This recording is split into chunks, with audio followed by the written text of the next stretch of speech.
Wow, that hour-long video was unsurprisingly a disaster to edit and export. At least this one's gonna be shorter. Fraud finally came out, and regardless of my thoughts on the gameplay... Dude, Hakita, playtesting can be a good thing. There's some more stuff that I absolutely need to talk about. First up, there's a book in 8-2 mentioning Ulysses. He's probably the next Prime Soul. My leitmotif theory was right, and I'm never wrong about anything. Second, and the thing I think is actually interesting, is the creation of the Tree of Life. In 8-1, near the beginning, there's a statue of a lion eating the sun entitled The Creation of the Tree of Life. Now, this isn't how trees are typically made, in case you didn't know, but this is one of the most famous symbols in alchemy. I wouldn't call myself an expert on alchemy, but I've done some research and aggregated a couple of ideas on this. The statue refers to the depiction of a green lion eating the sun, commonly seen in alchemical texts. There's three interpretations of this symbol that I'll be talking about: photosynthesis, Aqua Regia, and vitriol. First is photosynthesis, which is pretty obvious here. A lion that's green like chlorophyll, eating sunlight, in reference to an object called the Tree of Life. However, green also represents growth and envy, and a lion, the proudest animal, devouring the sun, one of the most divine objects in human history, could represent ambition and conquest. Next is Aqua Regia, royal water. Aqua Regia is a famous acid known for its ability to dissolve the noble metals, like gold and platinum. Some interpret the imagery of the lion eating the sun to be a depiction of this process, both literally and metaphorically. Both the sun and gold are viewed by modern hermeticists to represent spiritual purity, and this purity being devoured and dissolved by a lion or acid can represent impulsive animal desires tarnishing this purity or consuming the soul. Lastly is vitriol. This one was the hardest to research, and if I get anything wrong about it, please correct me. Vitriol is the name given to metal sulfates such as blue copper sulfate and, importantly, green iron sulfate. Oil of vitriol, or sulfuric acid, was extracted from this and was used to purify gold.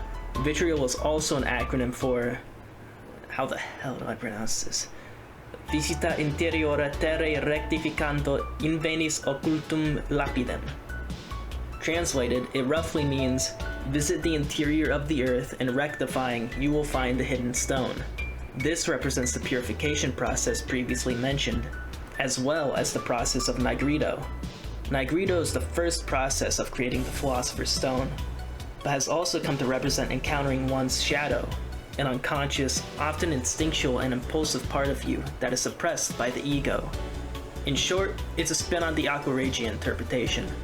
Instead of letting impulsive desires consume you, you confront them to understand yourself and your nature more. Now that's all interesting, but how does that relate to ULTRAKILL? Well, the Tree of Life's nectar is the blood that flows through the veins of living creatures. In 7-1, there's a book claiming that tribute to this tree is violence. In essence, giving in to violent urges, like a centuries-long war. Aqua Regia. This is the understanding of the tree that hell wants you to have. However, would a god as regretful as the one we see in ULTRAKILL want this of his creations? No. In his testaments, he wants to start anew, with his word as the law of humanity.